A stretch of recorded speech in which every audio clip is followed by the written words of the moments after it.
Imagine being alone on a silent night, under the vast starry sky, in a moment of deep anguish and fear of the future. Suddenly, a mysterious presence emerges from the shadows. A man. Or was it an angel? Perhaps God himself? This is the story of a struggle that changed a destiny, a battle fought in the dark, between heaven and earth. Close your eyes, take a deep breath, and allow your heart to dive into Jacob's journey. Jacob was about to face one of the most feared moments of his life. He had deceived his brother Esau in the past, stealing the blessing of the firstborn. Now, years later, the reunion was imminent. Esau was coming to meet him with 400 men. Jacob was afraid, and it was in this atmosphere of tension and vulnerability that he crossed the Jabbok River, alone, during the night. Crossing the river symbolized more than a geographical passage. It was a spiritual step. It was the abandonment of the old Jacob so that a new man could emerge. And it was at this exact moment of decision, in the silence of the night, that the struggle began. There is no clear description of how or why the man appeared, but the biblical text tells us that a man wrestled with him until the break of day. Genesis 32:24. Why would an angel wrestle with a man? Or was this man a manifestation of God himself? Scholars differ. Some believe it was an angel sent by God to test Jacob. Others go deeper and suggest it was a theophany, a divine appearance. Jacob, at the end of the struggle, declares, "I saw God face to face, and yet my life was spared." Genesis 32:30. That changes everything. The struggle was not merely physical, it was spiritual, it was internal, it was emotional. Jacob was wrestling with God, but he was also wrestling with his fears, his guilt, his past.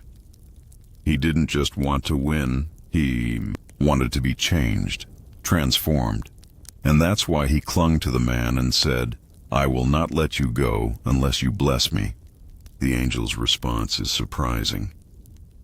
"What is your name?" God already knew who he was, but Jacob needed to recognize who he had been.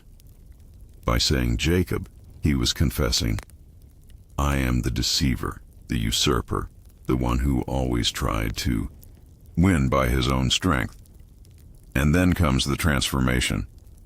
"Your name will no longer be Jacob but Israel, because you have struggled with God and with humans and have prevailed." That night at the Jabbok River marked the birth of a new man.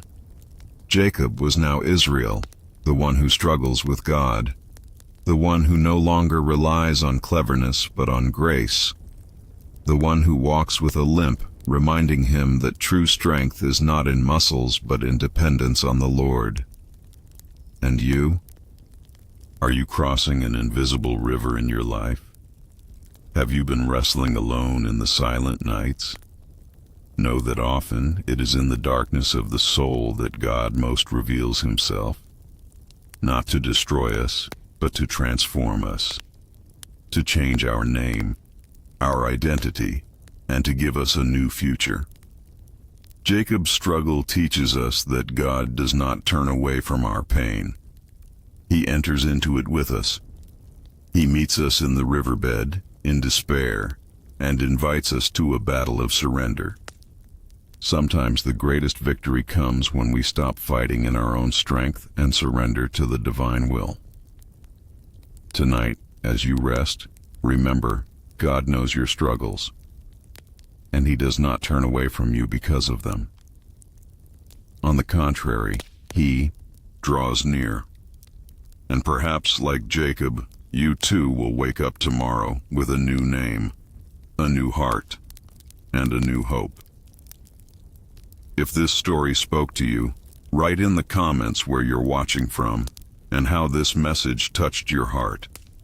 Don't forget to subscribe to the channel, turn on the notification bell, and share this video with someone who needs this word. God bless you.